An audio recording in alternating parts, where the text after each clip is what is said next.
1075 The Game Podcasting is sponsored by Modern Exterminating, a family-oriented company. Professional, honest, and dependable pest control solutions. We're your one-stop shop for all pests. We do it all. We know what bugs you.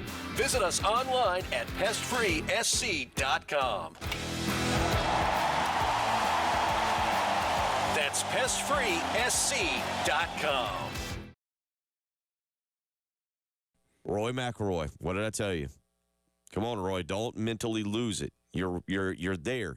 You can win this thing. Mm-hmm. And Rory McIlroy yesterday puts himself in a great position for about 14 holes. And then Rory McIlroy decides to pull a Rory McIlroy and go double on 15, double on 17, and go from 4 under and really in contention right there. A very good first day to even par and 7 back. Okay, so with being even par, will that get him past the cut?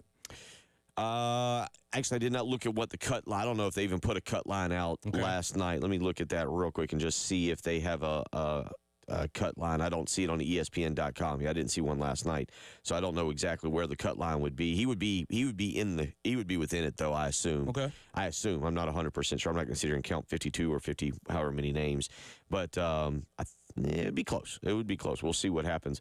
But Rory McIlroy, yeah. So closing, he was 4 under.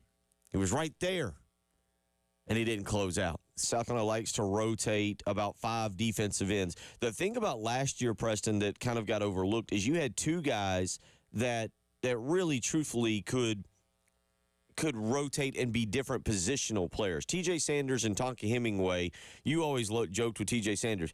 He was kind of a finesse guy. He wanted to be more of the guy that was rushing the quarterback instead of stopping the run. And then you had guys like, even though he got injured, DeAndre Jules and Boogie Huntley. Nick Barrett got in there a little bit. I'm trying to think who I'm missing one guy in the middle, and I'm trying to think of who it was. But you had guys that were true, as you call them, I think, zero technique, run-stopping defensive linemen. And then you had kind of your multi-positional guys in Hemingway. I know Hemingway didn't always play the edge. He played on the interior. But you could slide him out there in certain situations to kind of bolster your depth. South Carolina right now doesn't have that kind of depth, and that's why you take a piece like this, a guy who maybe gives you 8 to 15 snaps a game, depending on what's going on. Last week we were in Darlington, and Jen, I know you were here at the beginning of the week, but your thought, we didn't really talk on Monday. We were recapping so many different things, especially the women's basketball championship game.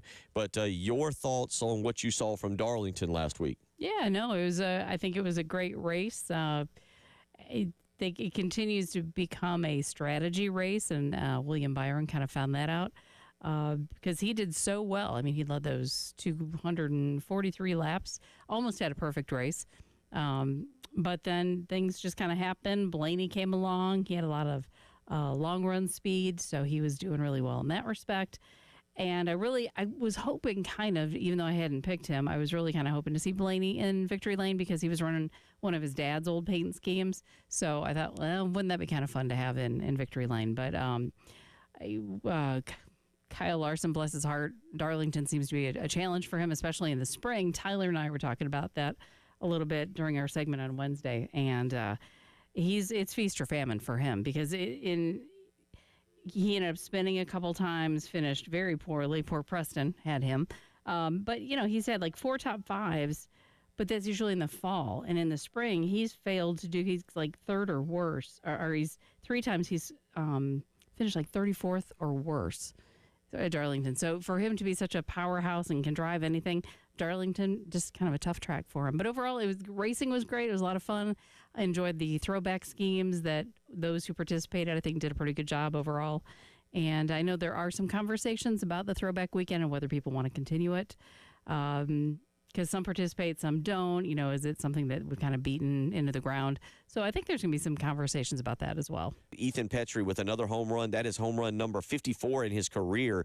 And I feel like what we are doing now is just watching and waiting to see if he can indeed pass Justin Smoke for home runs in a career. It would be a career home run record there. 52 in a season is a lot to begin with. 54 is a lot, but he has got that for his career. Justin Smoke sitting with 62, I believe. I think it's 63 that he's got to get to.